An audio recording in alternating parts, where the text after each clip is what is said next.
I was born in Baltimore, but I grew up on Kent Island. I was very outgoing, bubbly, and I loved to make people laugh.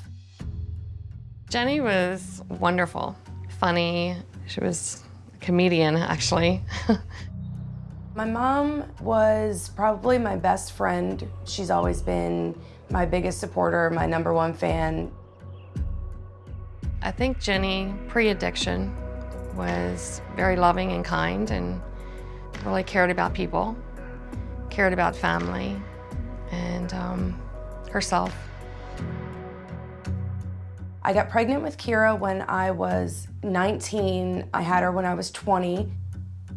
The day that I delivered Kira was chaotic. They told me that there was no option for me other than a C-section. I did not think about pain medication or anything of the sort. I wasn't given an option. It just was, this what's happening, and buckle up for the ride, basically. Jenny started struggling after she had her daughter, and she was prescribed opioids for pain medicine.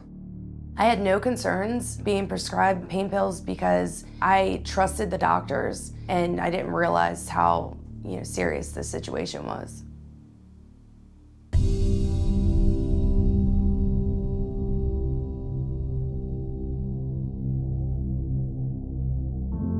When I took the opioids for the first time, it was the best feeling. I felt like super mom.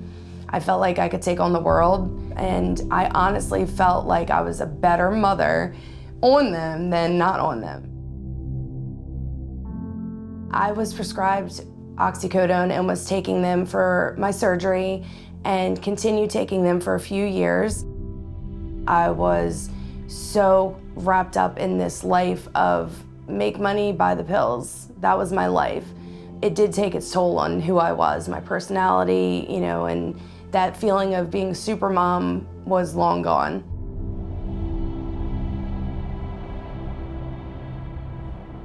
When Jenny would come home at night, her eyes were different, and she wouldn't look at me directly. I would question her about, are you on something? Are you taking something? And she would deny it. When I did heroin for the first time, it made me feel disgusting. I hated it. I knew that it was not a good idea, but I just wanted to feel better. I became the person that I resented, the most. It came to a point where I had asked my mother to take care of my daughter because I couldn't take care of myself, much less her. There was a time where working and taking care of Kira was just not, kind of the priority.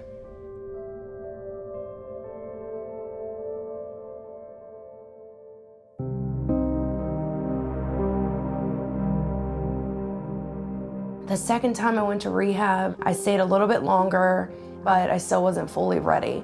And in between that second time at rehab to my last time, I had ended up going to jail 3 times.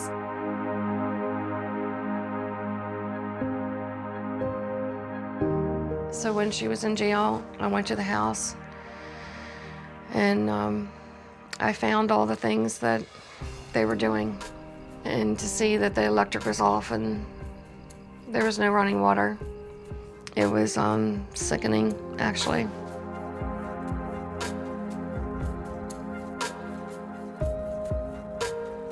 She was being charged with some pretty serious charges. Her addiction had gotten to the worst that it ever was. I mean, you go through a array of emotions, but mainly I was worried that now she's facing jail time and Kira's back with me. The last time I was there was the hardest for me. It was my daughter's birthday while I was in there, and I got to see what it was like if I was dead. That was kind of my awakening that, I don't want to die. I want to be in her life. I just don't want to do this anymore. It destroyed me, basically. Sorry. I might need a tissue. Thank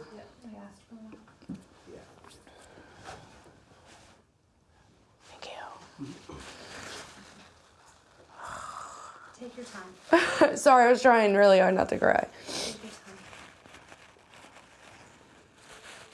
Okay. About a week or two into treatment, I had my spiritual awakening. And since that day, I've been clean ever since. I just celebrated 3 years clean and sober. It was a blessing. It was a turnaround for Jenny's life. I think what made me ready was I was just tired. I was tired of hating myself. I was tired of disappointing everyone that loved me. And I was just ready to surrender. She is on a different road now, a different path in life.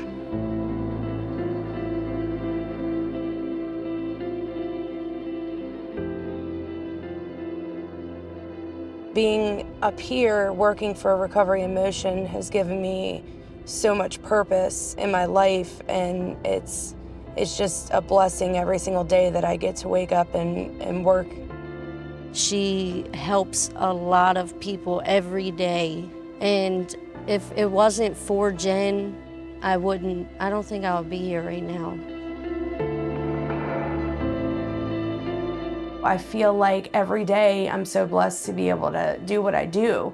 You know, every single day, if I help one person, then that's all that matters to me. I have been heroin free for 98 days exactly. I have a 3-year-old little girl who thinks I'm, you know, her superhero.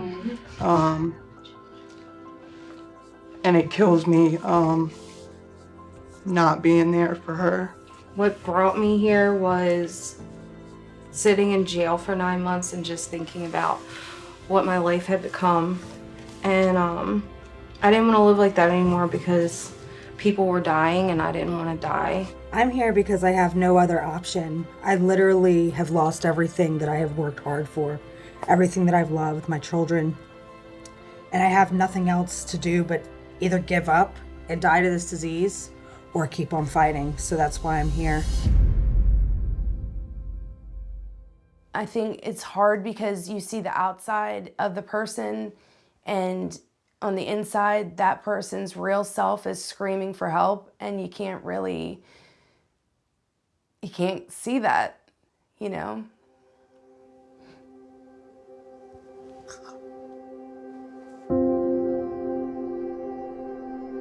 This is my office. This is where I work.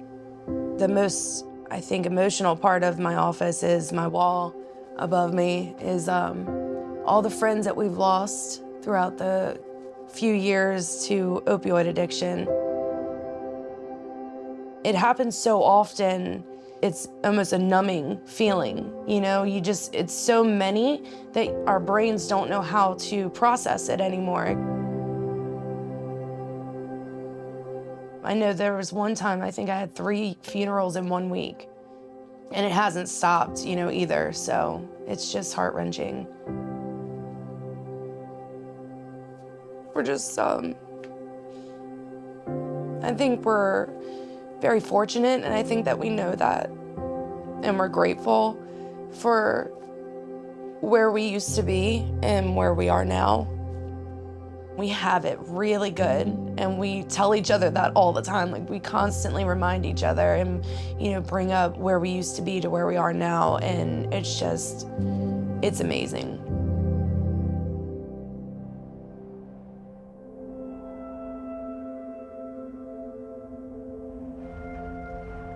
You know, her as a mom, she's wonderful.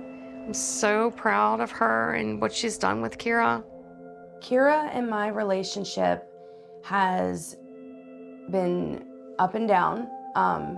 She had my mom and dad to rely on a lot of her life.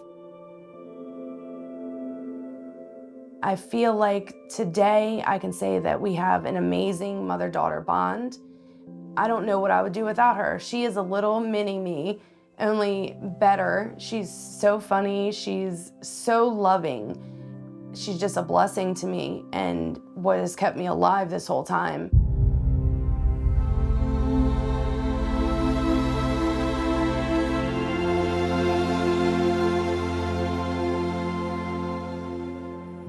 She needed to be with her mom, and that was one of the happiest days that, you know, I had, is letting Kira be with Mom.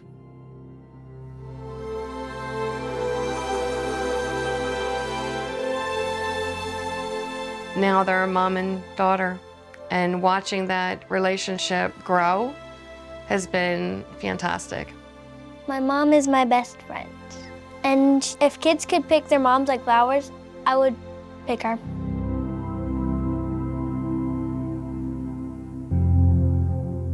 I never realized, like, my family's pretty awesome. Like, I love being around them. That's my high today. She has really done some wonderful things in the 3 years that she has been in recovery. I would describe the journey that I've been on as remarkable, unbelievable, like almost surreal. It's been up and down, crazy. I don't know, I'm just blessed. Her and I are just together forever, no matter what, and we always have each other's back.